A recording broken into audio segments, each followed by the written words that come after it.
You're listening to Live the Dream Media.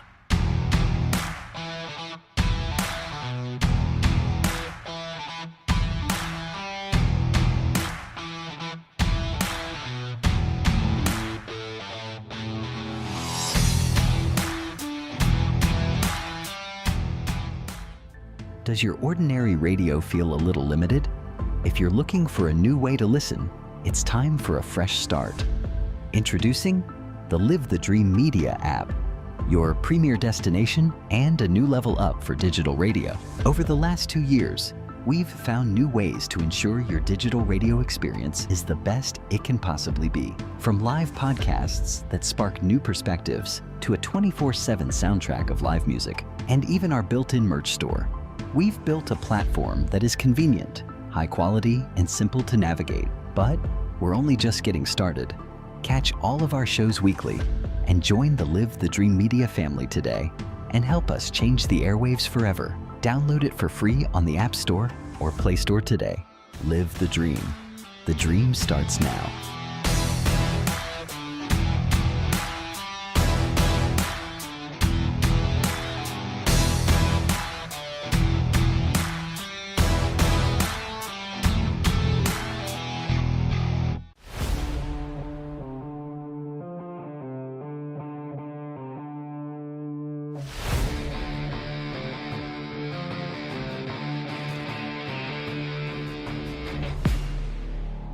Your favorite radio just got bigger, bolder, and better connected.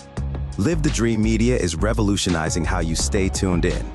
With our explosive growth in online radio and our brand new mobile app, your entertainment goes wherever you do. Stream your favorite shows, discover new hits, and connect with audiences across the digital landscape, all at your fingertips. Advertisers don't miss out.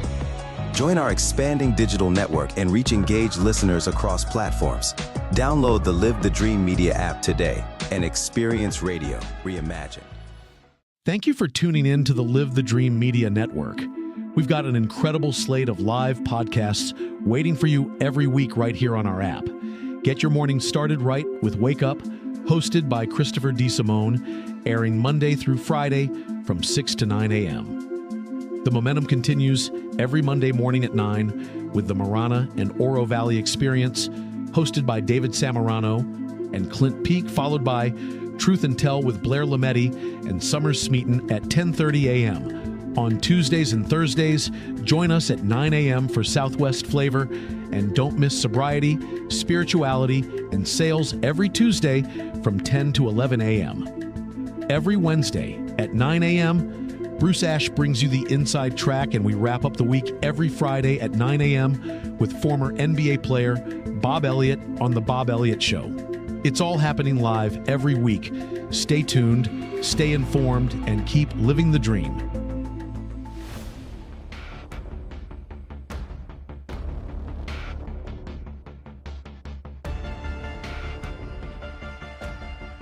Hey everybody, it's Chris. Hey, it's David Samarano. Hey guys, it's Clint Peak over here. Hi, I'm Blair Lametti Mathias. And I'm Summer Smeaton. Hey, I'm Ron Arenas. And I'm Will Pena. Hey guys, I'm Mike Curry. And I'm Mike Bader. Hi there, I'm Bruce Ash. Hi, Ed Wilkinson here. Hi, this is Bob Elliott. We are Live the Dream Media. Watch and listen to all of our shows Monday through Friday, only on the Live the Dream Media Network.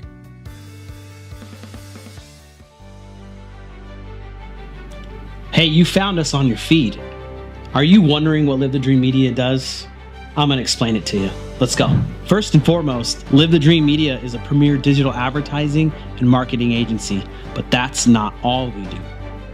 We have also become one of the largest live streaming podcast platforms in the region, with our own online radio station and more on the way. Here's the coolest part. Right now, I'm standing in Studio B, where we are getting ready to put together an awesome state-of-the-art studio to continue the growth of this platform.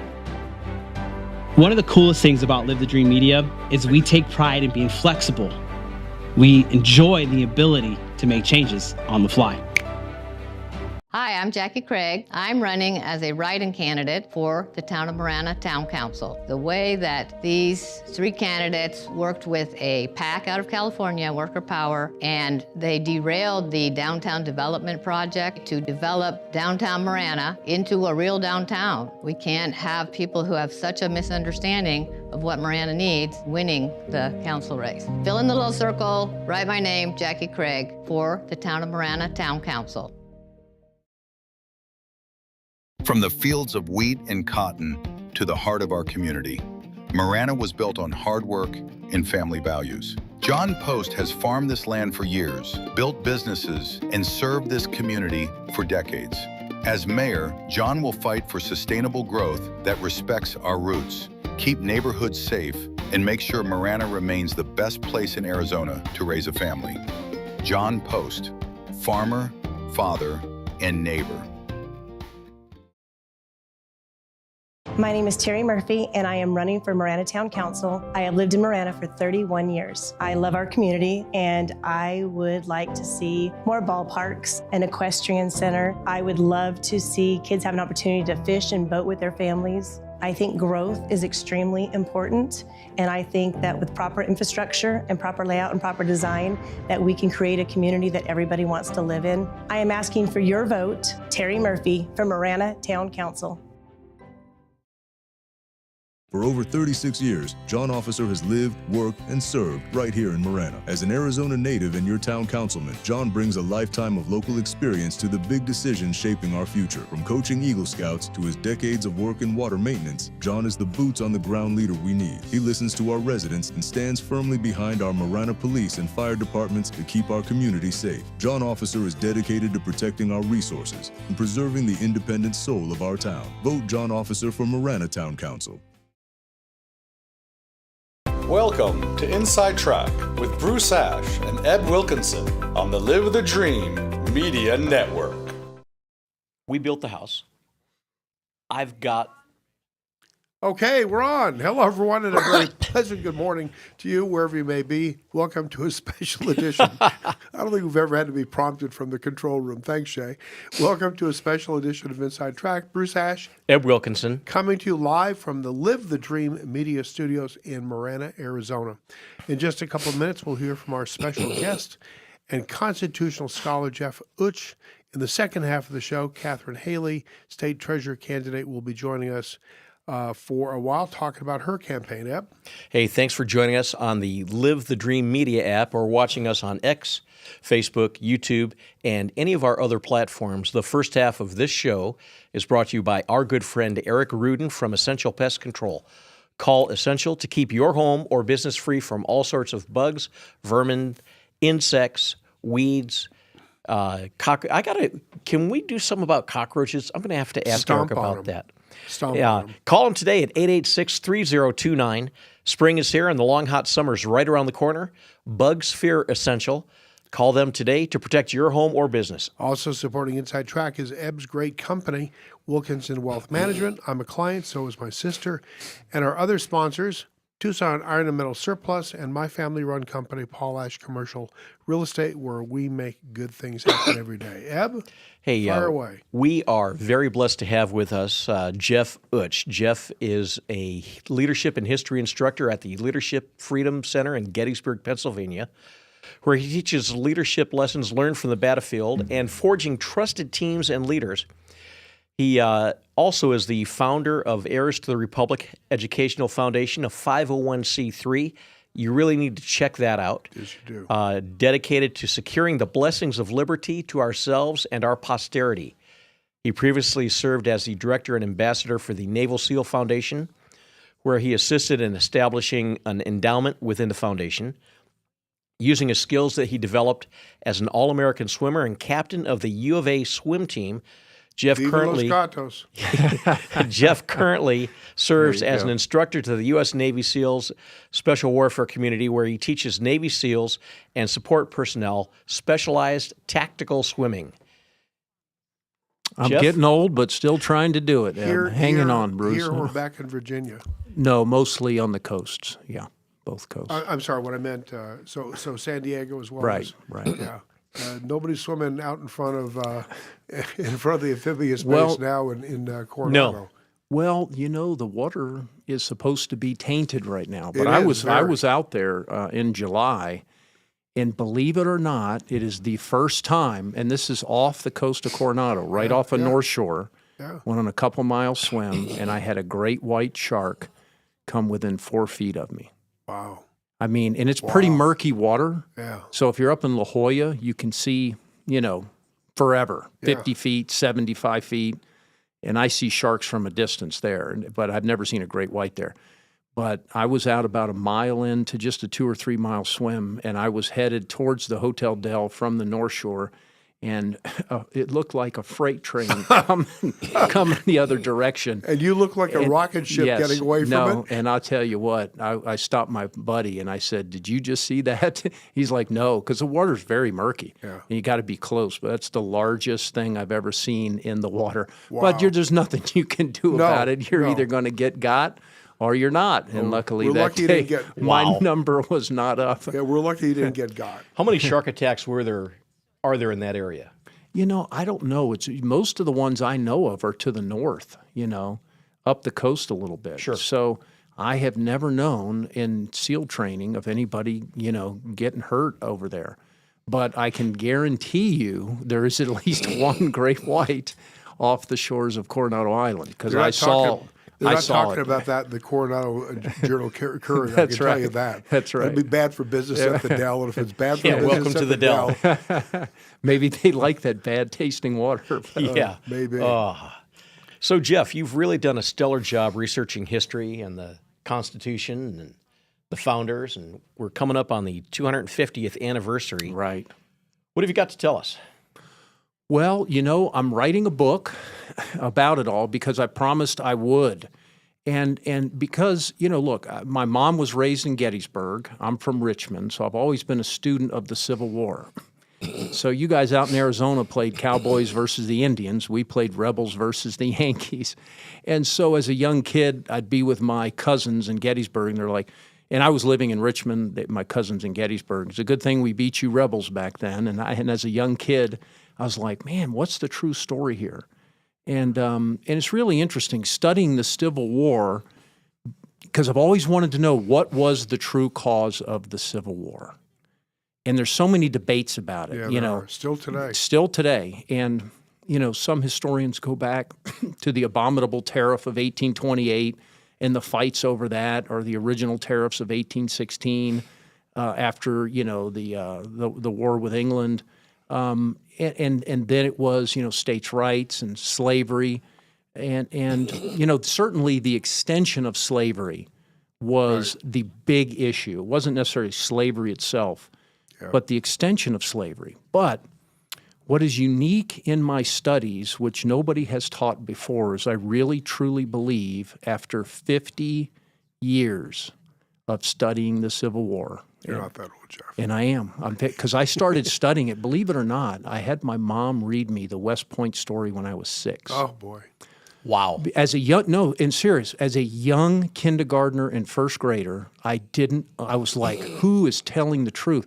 And I remember laying on the couch when the Vietnam War was going on as a young kid and seeing the artillery go off, Walter Cronkite and stuff. And I was like, I wonder who decides, what goes first and what's most important.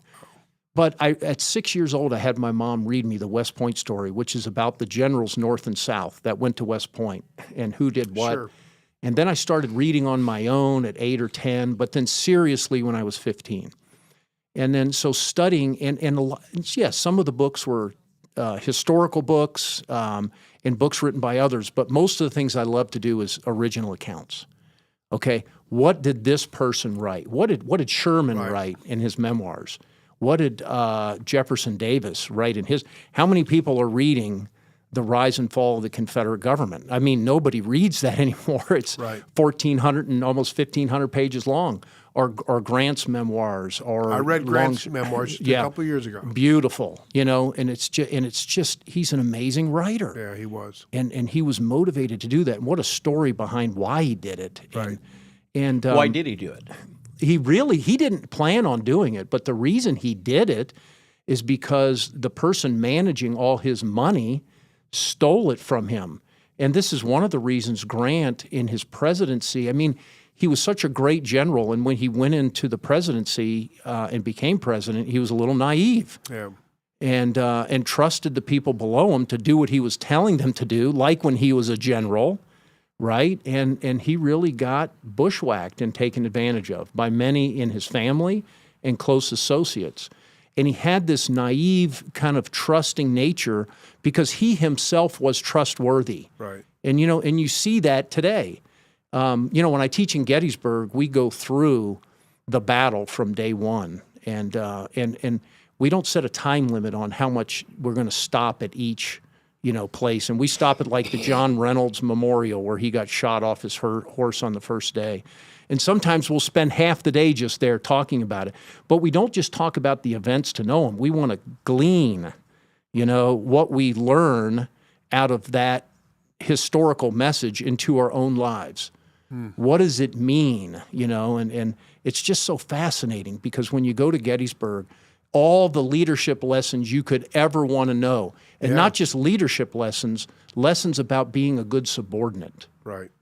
And lessons about knowing how your subordinates follow orders or take orders or how they communicate, but also your superiors. What do they mean when they say a certain thing? And is that the same thing that another superior would say and how they deliver it?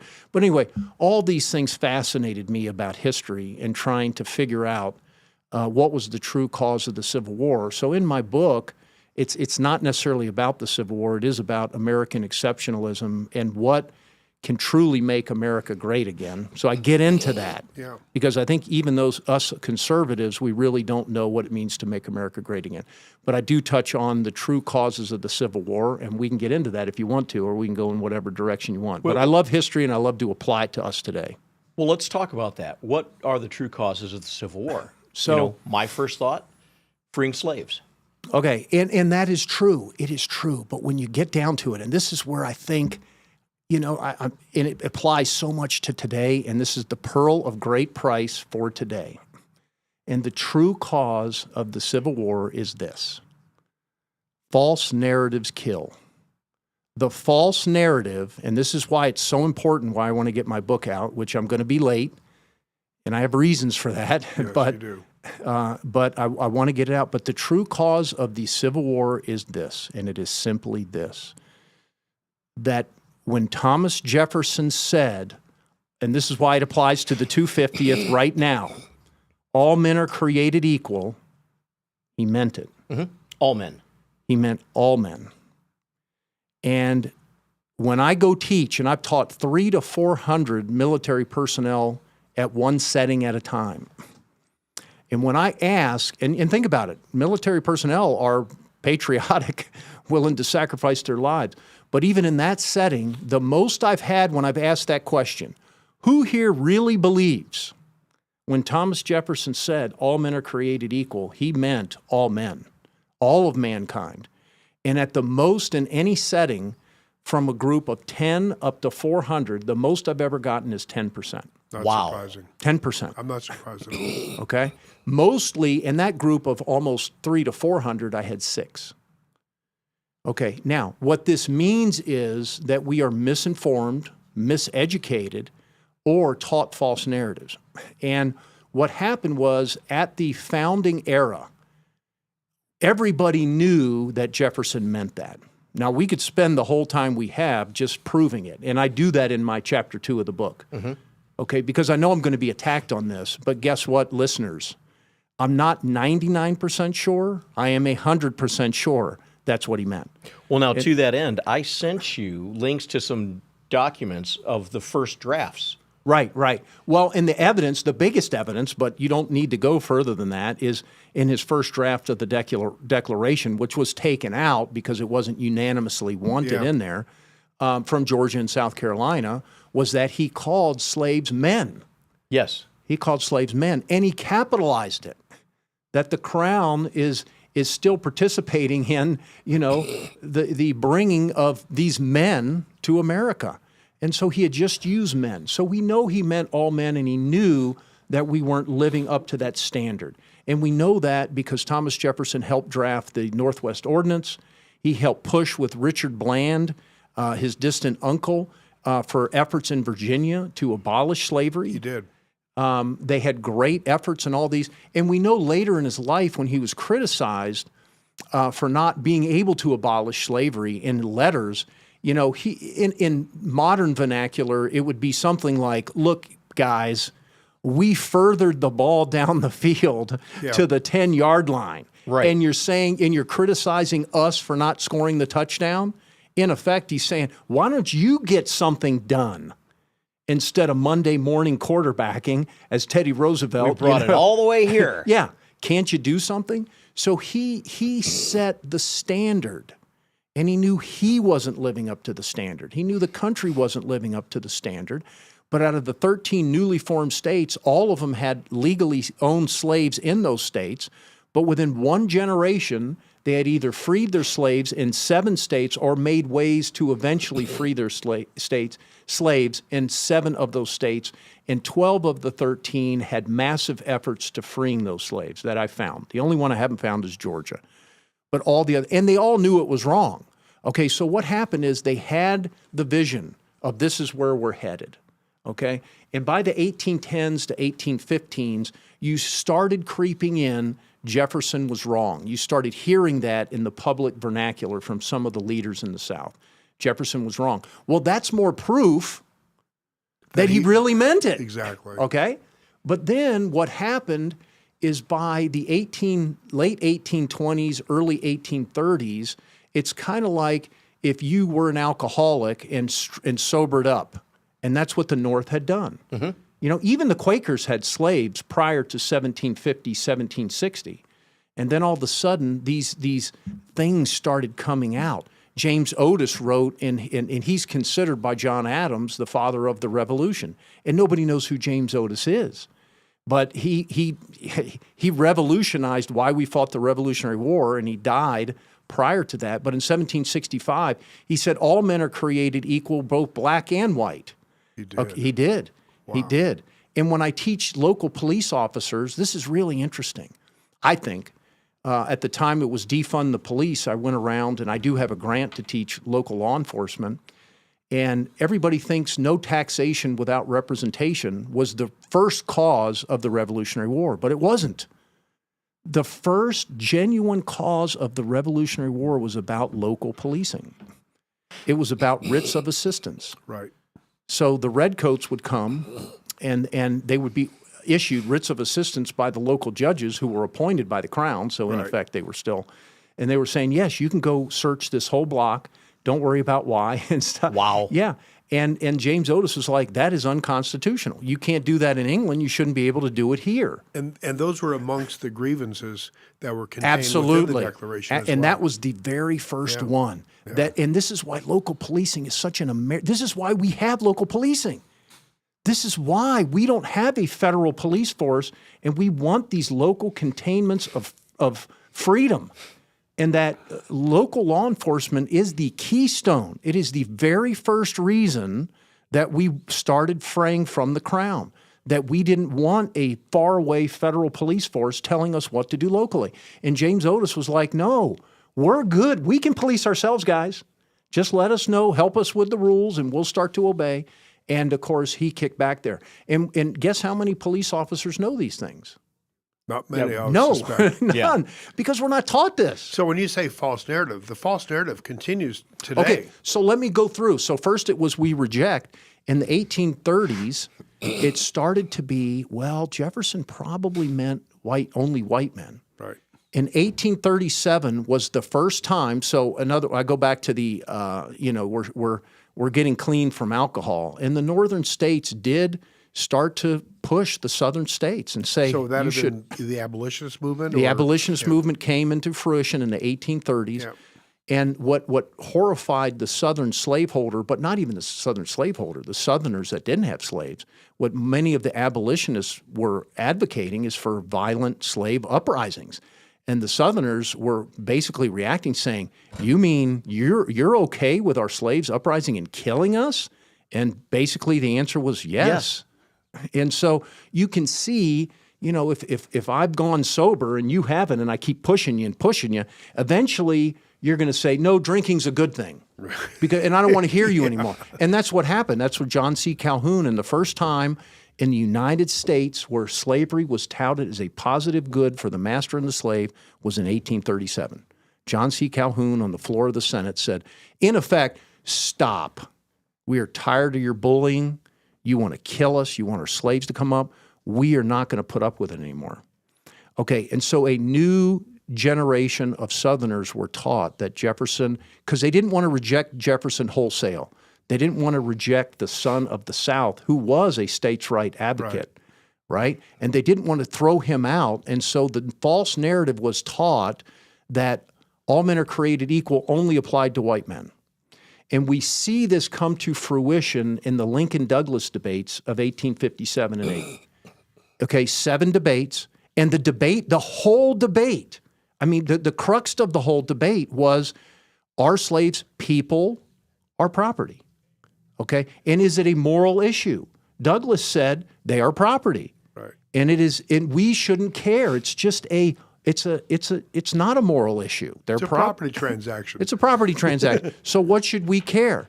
We don't care. And Lincoln was saying, no, this is a moral issue. Our founders knew it. Jefferson understood it, and we all understood it, and this has been hijacked.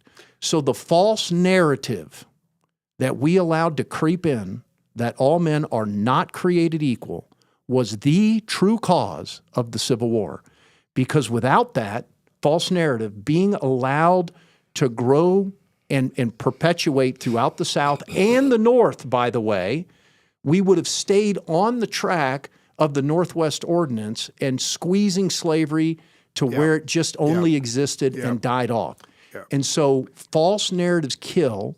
And the lesson learned for today, anytime we allow a false narrative to be perpetuated, we are allowing something else to die. Like a man can compete honestly in women's sport. That is a false narrative. Right. And it kills women's dreams, aspirations, and drive to be able to excel. And so that's what it's all about. And that's how it applies to today.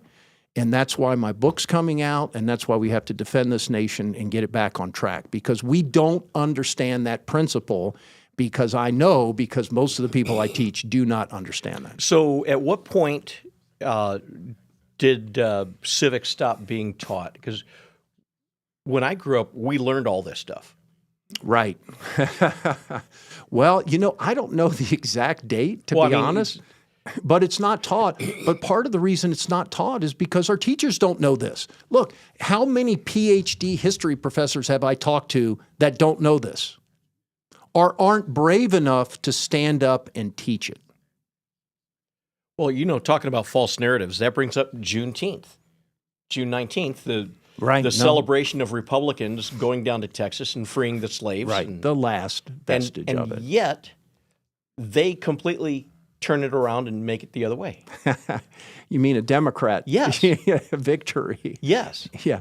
So capturing, it's capturing the narrative. And that's why we need to come around. Look, it's why things like the Hunter Biden laptop scandal, that was a false narrative, and it killed Trump's ability to get elected. Or climate change, the Russiagate narrative, scandal. The fault, that's right, Russiagate. Look, I read the entire Mueller report from A to Z. I've got it out.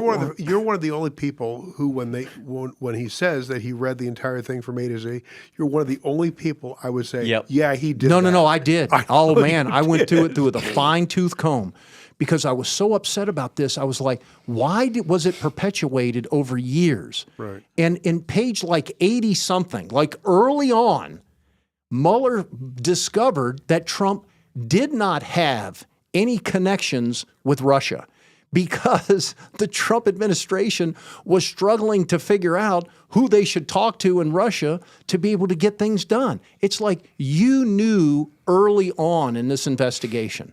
So I've read the whole thing. I've got notes. I did podcasts on it. I gave talks on it. And it's ridiculous. It should have been shut down within the first few months because they knew early he didn't have those connections.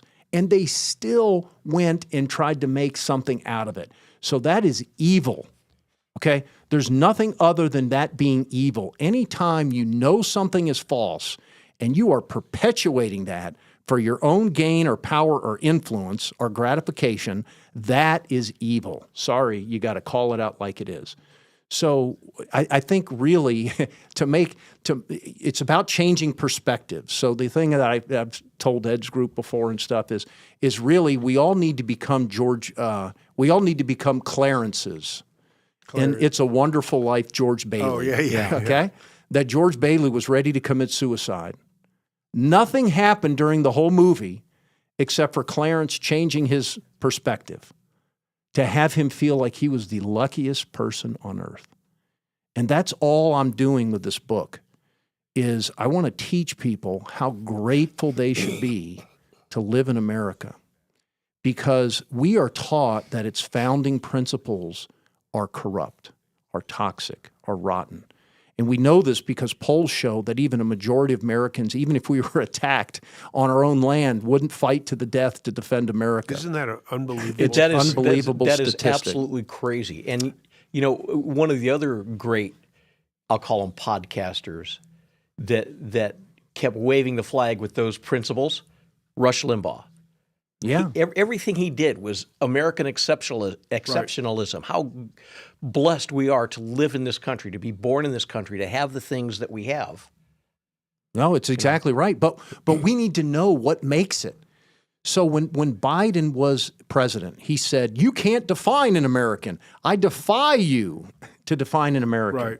Well, look, I took that and I got so upset. I was like, that is one of the most ignorant statements I've ever heard. Of course you can define an American. Because if you can't define something, you can't measure it and make it better. So what makes an American? And so this is part of what my book about. My book is actually called Rebuilding Americans. The only way to truly make America great again is we can't rely on one single person. Okay? We can't say Trump is going to make America great again. No. We are the only people that can make America great again. So I go over the 6 fundamental principles of what makes up an American. Okay? And these things that we all need. So hang on, let me get my notes going. The only way we're going to make America great again is if we rebuild Americans and we understand what they are. And and so I take I do not believe you have to be a citizen to be an American. Now, before people start throwing things at me, it doesn't mean I want you immigrating into the country. But you can be a German citizen. It's what you feel in your heart. Yeah, it's what you feel in your whole, and your priorities, your principles, your values. Right. All those things can be American, and they are uniquely American. And if you adopt those, it's like you can be in Germany and be a Pittsburgh Steelers fan, right? Doesn't mean you're part of the team, right. But you can be a fan. Take a look at all the Scots and Norwegians that came over to the United States for the World Cup and all the other countries and are out there touting how great this country is. That's right. They're having a de Tocqueville experience. Oh, it's incredible. They walk into thought about that. You're right. Yeah, they are. Their eyes are getting open. Yeah, they walk into a grocery store and all these choices. The last time something like that happened, we had the denier Khrushchev banging his shoe and just saying, "No, you set this up. This possibly can't be true." Well, they're getting into the heartland rather than staying on these left-wing cities and just seeing kind of the underbelly. They're getting out and hitting the road. And that's what you really need to do to experience America and the people and the heart of the people. But we are not going to have an America left if we don't regrow, forge, or rebuild Americans, and we need to grow them. So what are those 6 fundamental principles? Well, before I get to that, just a quick question. Yeah. How possible is it when the schools are essentially being run by teachers' unions who have their own false narrative agenda? That's right. And agendas, right? How do you do that without integration with learning in school? Right. ESAs. Yeah, it's really difficult. And that's one of the reasons I ran for Amphi School Board in 2022. And I figured I'm a shoe in because they're making them wear masks, they're ridiculous, they're all these kind of things. And it's just a school board position, you know, and if I ever had a chance of winning, maybe it's now, but no. I mean, you know, it is amazing to me that if any of that power is threatened in any degree whatsoever, that knives come out big time, even at a school level. And so what I really think it is you know, private schools, vouchers, charter schools, alternatives. But also we shouldn't give up on the public education either, because I was publicly educated back in Virginia, you know, a long time ago, and my kids all went to, you know, Amphi School District here. And the difference is, though, is I just didn't rely on the school system to teach my kids, because we all ate together, and I would find out, what are they talking about? And one of the things, like my daughter was taught, is, you know, well, you know, the Japanese committed a lot of atrocities, but the Americans did too. Well, sure, we did, but not in the same level or with the intent. You know, you need to be able to scale this a little bit. And yeah, we could get into the atomic bomb and all that. We're not going to get into that here. But, you know, you need to have some context and perspective and kind of understand. And I think we as parents need to be able to help direct what's going on with our children, even if they're getting, you know, inculcated with certain directions and narratives at school, to be able to start to correct those. Absolutely. And we asked our kids every night at dinner, what happened at school today? Right. I mean, to me, that was, I wanted to know.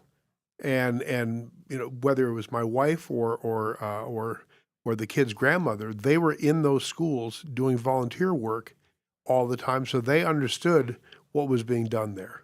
No, and I was so proud of my daughter when she was in I can't remember, it was an AP class, and they had a debate, and I think it was on abortion. I mean, they really got, and like, you know, there was only 2 or 3 kids on the side of defending, you know, anti-abortion. Wow. And the rest, and she held her own, and I was just so proud of her doing that. But since I brought up abortion real quick, that really is the modern day slavery issue, because the same issues of is a slave a person or property is applied to abortion rights. And you know, this is the option of the mother, this is my property, okay, not a person, I can do with it as I want, versus this is a person, and we have a moral obligation to treat it so. I've always sort of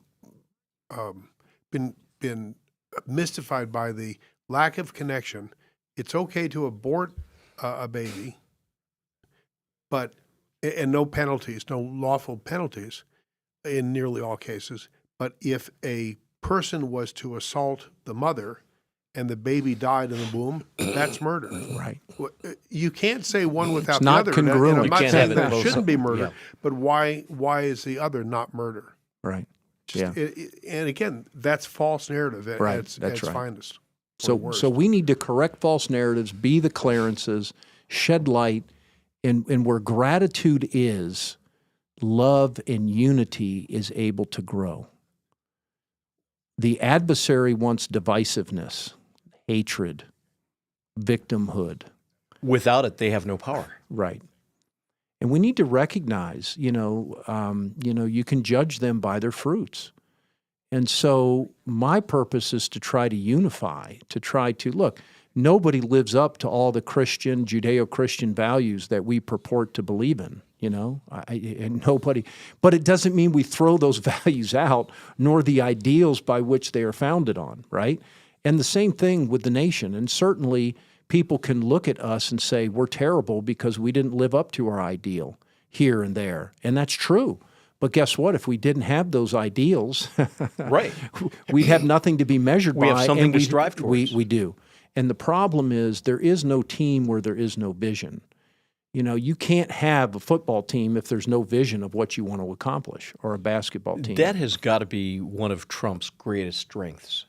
Is he is a visionary. He's a visionary, yeah. Elon Musk is a visionary. And he's got he had the ability to bring all these people and say, here's what we are going to do. No different than John Kennedy. You know, by the end of this time, we're going to put a man on the moon. Right. Great. That's right. Now we have a goal. That's right. Focus, the Manhattan Project. right? Unconditional surrender. Those are all visionary terms. And you bring that up, and you talk about the atomic bomb. The Japanese did not understand when that first bomb was dropped on Hiroshima. How could this happen? There's no way the Americans have a weapon this strong. They must have hit like a petroleum reserve or something like that. 1 minute they're broadcasting, the next minute there's nothing. That's right. No, and my father-in-law was a Marine at the time. He was in China, and he was set to repatriate. Well, this was after, so he was a Marine getting ready to go into Japan when the bombs dropped. And once they surrendered, he was sent down to China under John Glenn was his captain, which is really interesting, and helped repatriate the Japanese. And so he was one of those that I spent many days riding with him, doing some business work, saying how grateful he was that we did that, and that even though it was a horrendous thing, the lives that were saved on both sides because of that's what we did. And let me tell you how important that destruction was. Take a look at Hiroshima now and how vibrant it is, and compare it to Detroit. Right. Yeah. Or Chicago. Yeah. Jeff, when do you expect your book to be ready for publication? Well, it's definitely coming out this year. Okay. All 12 chapters are written. I'm back editing now. I went back from the beginning, and I'm re-editing chapters. I've finished chapter 4. So right now I'm re-editing chapter 5 to make sure everything is as I want it. It's really difficult because, writing a book and putting yourself out there is like running naked through the streets with everybody laughing at you. But, you got to be ready for it. And I know there's going to be attacks. And so, but I'm ready for those, okay? Because everything in there is true. Not a false narrative, and written to set the record straight. And you've got the facts, the actual historical citations in order to back it up. Yes. So basically sometime within the next 188 days. Yes, before the end of the year, it's coming out. Well, sadly for today, we have to end it there. Okay. But this is an ongoing conversation that I hope from time to time that you'll agree to come back and talk with us, because your insights and your knowledge, your ability to describe so vividly what you're trying to get across is something. It's a lost art. I certainly have never found it myself, but I look to somebody like you to love to do it. Appreciate what you guys do. All right, thank you. Well, we're going to go ahead and take a break. Pay some bills. And Kathleen Haley will be with us in just a few minutes. You're watching Inside Track with Bruce and Ebb, and thanks very much to Jeff Utsch. Sir. Jeff, thank you. Okay, thanks, guys. You're listening to Inside Track with Bruce Ash on the Live the Dream Media Network. Now a word from our sponsor. It's termite season. Hi, it's me. And bugs fear the blue trucks from Essential Pest Control. Go blue at Essential Pest Control. We'll eliminate those bugs, bees, and termites. And stop paying too much to that national provider. Buy local for great service and affordable rates. Call Essential Pest Control because termites fear the blue. Call for the blue trucks from Essential Pest Control. 886-3029. That's 886-3029. Or check online at essentialpest.com. This is Ebb Wilkinson with Wilkinson Wealth Management, where we manage money for gun owners. What does it mean to retire comfortably and remain comfortably retired? It means designing a plan that allows you to do the things you want to do, outpace inflation, and never run out of money in your lifetime. If you want to retire comfortably and remain comfortably retired, call me, Ebb Wilkinson, at 777-1911. That's 777-1911, or WilkinsonWealthMGMT.com. I'm proud to welcome my good friends at Tucson Iron and Metal Retail to Inside Track as an advertiser. Jamie Kipper and her staff are conservation experts. They sell round and square steel tubing, metal plate and roofing materials, as well as new and used steel, aluminum, and stainless steel to ranchers, artists, interior designers, roofers, as well as you do-it-yourselfers out there. Tucson Iron and Metal Retail is open Monday through Fridays, 8 a.m. to 4:30 p.m., and Saturdays 8 a.m. to noon. Tucson Iron and Steel Retail, 701 East 36th Street. Call 520-209-1576. That's 520-209-1576, or go to TucsonIronRetail.com. Come by and be sure to ask for Jamie. Tucson Iron and Steel Retail. This is what conservation and repurposing is all about. Welcome back to Inside Track with Bruce Ash on the Live the Dream Media Network. Now back to our show. Thank God for Shay reminding us that we have to go to headphones. Welcome back to Inside Track. Your two hosts are too dumb to remember that. Jeff Utsch is a great scholar and a tremendous American, and we have another tremendous American who's just about to join us. Katherine Haley, are you there? Yes. All right. Yes. Can you all hear me? Yep. Let's get your pretty face. There we go. We got your pretty mug on the screen right now. So you're running for state treasurer. It's a big job. Describe what the actual job of the treasurer is, because I'm not sure that the other person who is in this election really understands what that role is. He thinks he's running his shady car insurance company. Oh, well, first of all, Ben, it's great to be, Bruce, excuse me. It's been a full day already. It's really great to be on your show. The role of the treasurer is defined in our state constitution. I know you are a scholar of our state constitution, and it does not require one to have a financial security degree or policy, but it's really about overseeing our state assets, making sure that we have an incredible team that is investing our state dollars wisely. It's about understanding policy and how to implement that shrewdly on behalf of Arizona taxpayers. Why? Because at the end of the day, if we have someone that is making a big bet or a risky decision about our state investments, the consequences are really grave. It means that we do not get to pay our bills, and our local counties and communities are relying on the state treasurer to do that. So it's really about managing an expert team. It's in doing those financial investments in-house.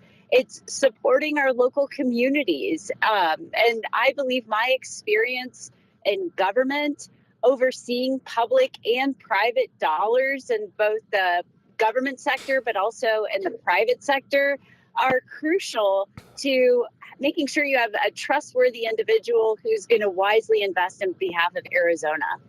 Kathleen, Ebb here.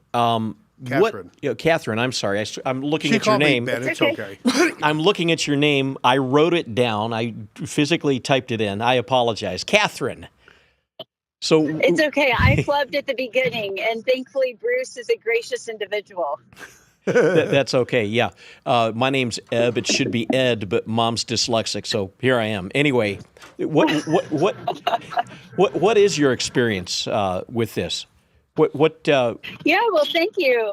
I have a background in public policy. I spent 13 years working on Capitol Hill, understanding and advancing conservative policies. So understanding how dollars are appropriated and allocated and how those policies are then implemented.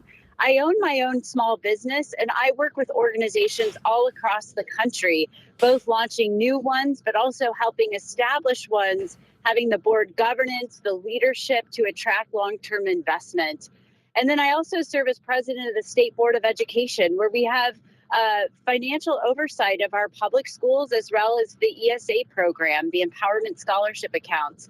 And in each of those experiences, it's understanding the dollars that have been appropriated and allocated, making sure that they are stewarded well.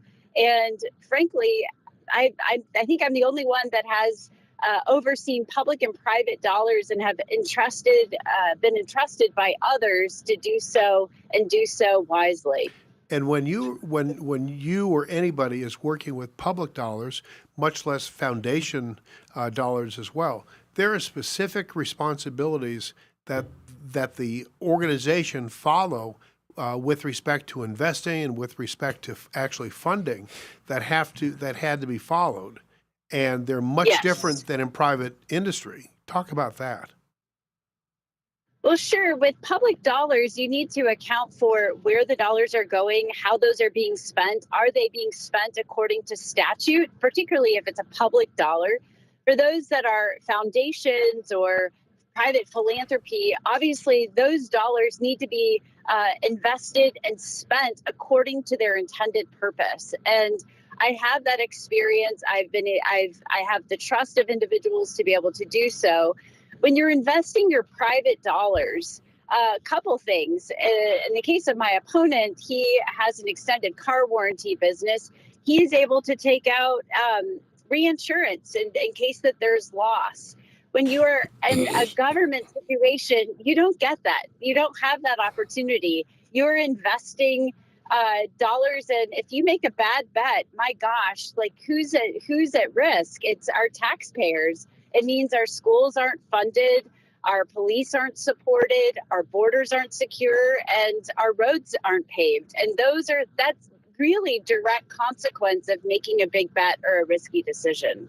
And we've seen here in southern Arizona a breach in that wall of fidelity and security. Santa Cruz County Treasurer, an elected position. Oh my gosh. She steals upwards to $40 million and isn't found out for almost 3 decades. Here in Pima County, the duly elected Democrat, we'd had a Republican holding the county treasurer's seat for something like 30 years between several different administrations. That particular person who was hired here by the voters in Pima County to serve as treasurer really made a major goof with respect to real estate taxes paid by taxpayers and where that money went. He has resigned, and the guy who's likely to be his replacement, he was the guy that when he ran against the soon-to-be retired county treasurer in Pima County, he ended up saying, as he ran for that office, that he wanted to make loans to low-income people directly, and he wanted to help the oppressed and so on. How dangerous is that with an $18 billion budget and the kind of assets that this particular state has?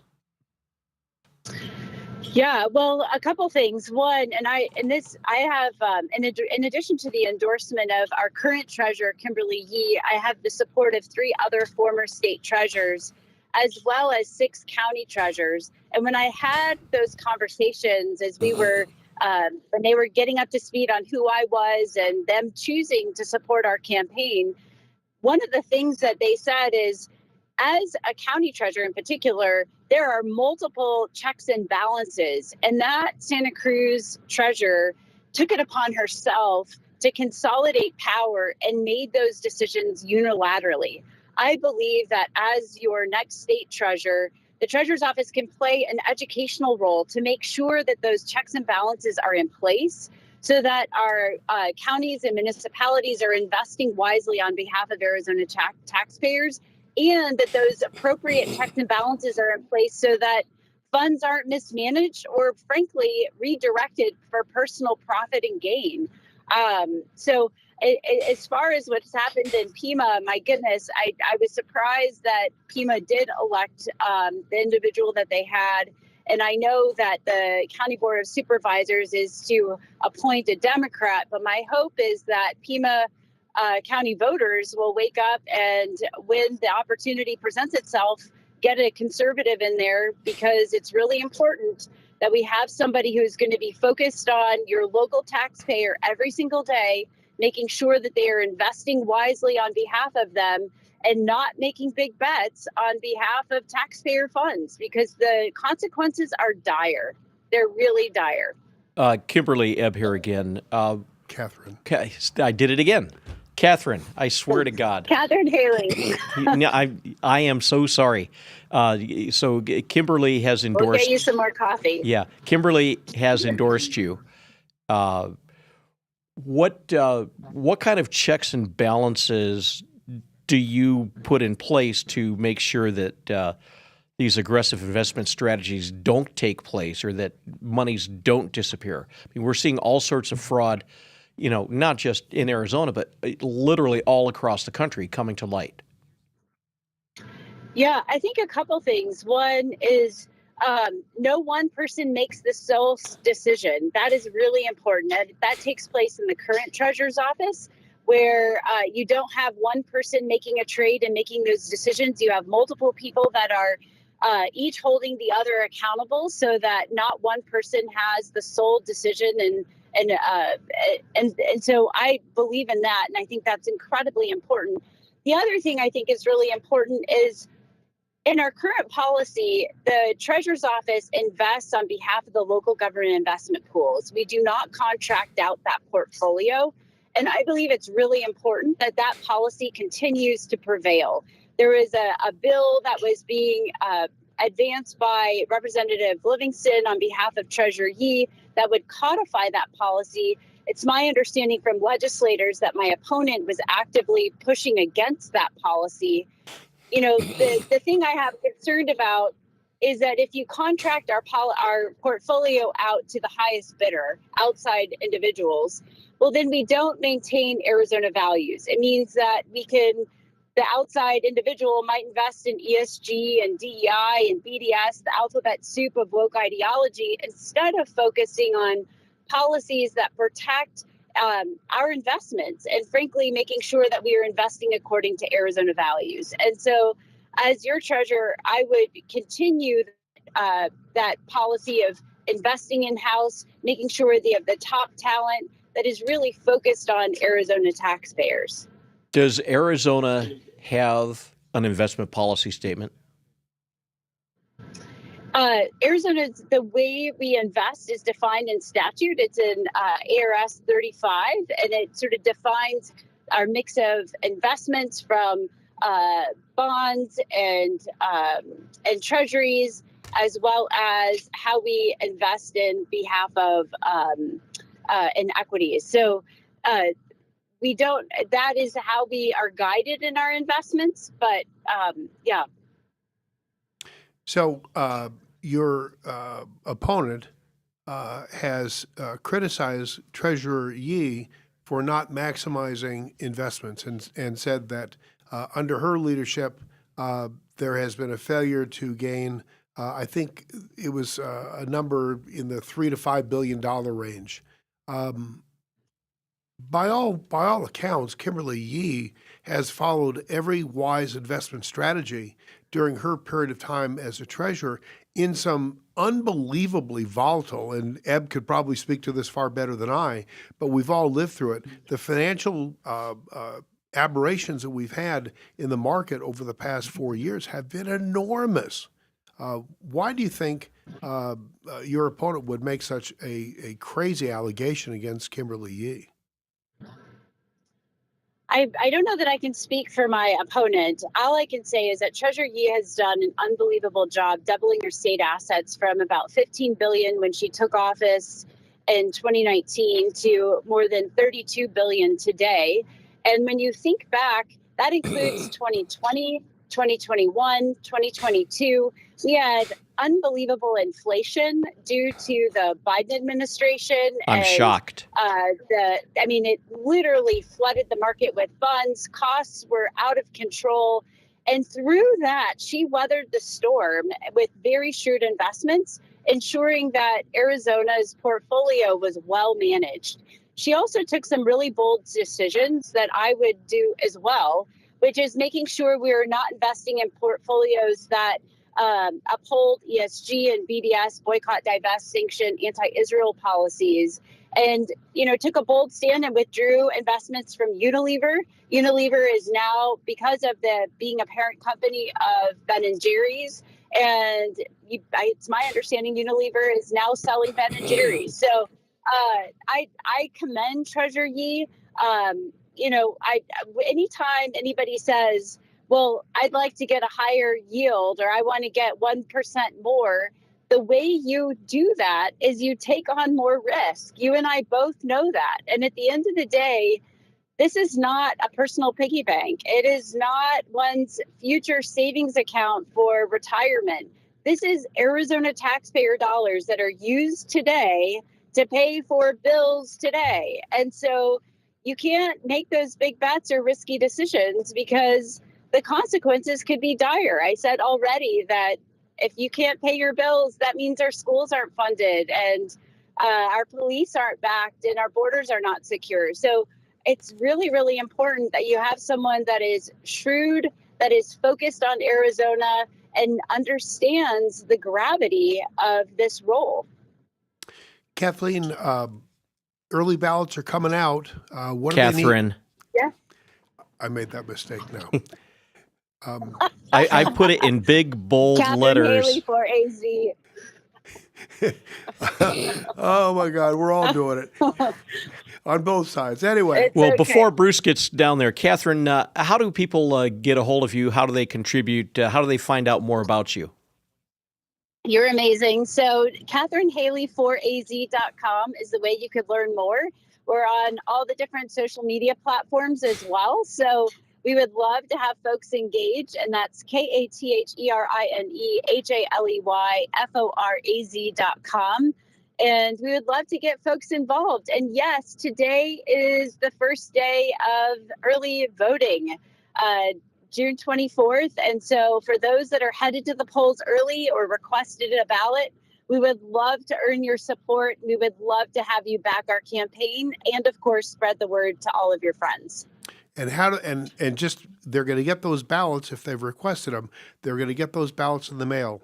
What do they need to do to get them back to the recorder's office and recorded and counted? You can do several things. You can mail them back in, and obviously they'll do the signature verification. Alternatively, you can fill out your ballot and take it into one of the designated open early ballot voting locations and present your ID, and they will check it, confirm it, and process it for you. You can also go to an early ballot center or voting center and vote at that time. So there's multiple ways. Of course, the actual voting date is July 21. And of course, we would love your listeners across our state to support our campaign. Katherine Haley for AZ. Well, Catherine, we hope to have you on again before the end of July. Keep working hard, and thanks for appearing on the show today. Thank you guys so Great. much. I'm really grateful, and I hope you have a great one. Drink Great. more coffee. Thanks, Catherine. Catherine was doing this in the parking lot outside KTAR radio station in Phoenix, so she was brave. Catherine, I'll send you a Starbucks card for your coffee. Okay. All right, Eb, let's take us home. Yeah, Insiders, it's time to close up shop today. Thanks so much for spending time with us. Bruce and I hope you have enjoyed today's show. Many thanks to our special guest, Jeff Utsch, and Katherine Haley, state candidate for treasurer.